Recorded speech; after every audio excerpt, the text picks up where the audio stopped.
Ayan, try ko po palitan itong roller po natin ng Maytag dryer.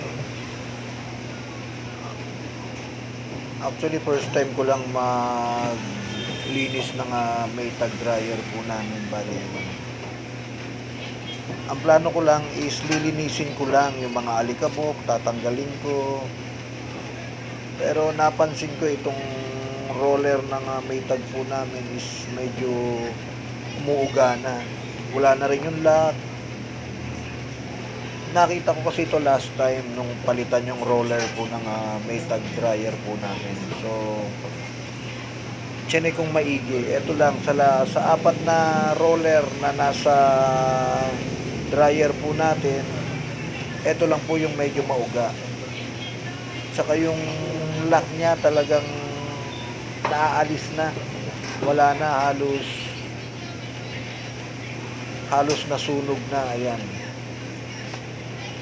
Ayan, konti-konti, inaalis ko na yung pinaka-lock na plastic. Plastic lang po kasi yung lock niya.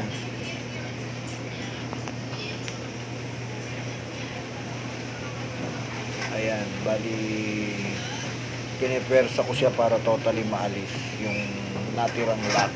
Kung nagpalit ako na ito, pasensya na po, medyo magulo yung video. Ngayon lang po kasi kami nagpalit. Ako pala mismo, ngayon lang ako makakapagpalit nitong roller na ito. Bali, ayan, tingnan nyo, mauga na siya. Hindi ko siya maalis.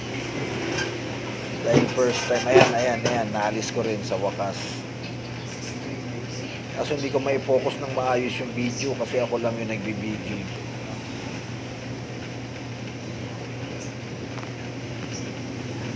Kukuha tayo ng bagong roller, yung hindi pa nagagamit. Yan po ang ipapalit po natin sa roller na yan na nasira.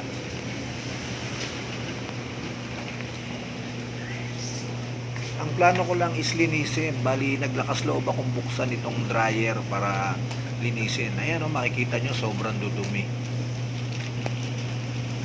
Sobrang dumi ng dryer po natin. Nag-cause kasi ito na nag-i-spark na po yung dumi niya sa loob. Ito yung bagong roller. Ayan, ikinabit ko na po. Pasensya na po sa gulo ng video. Ayan.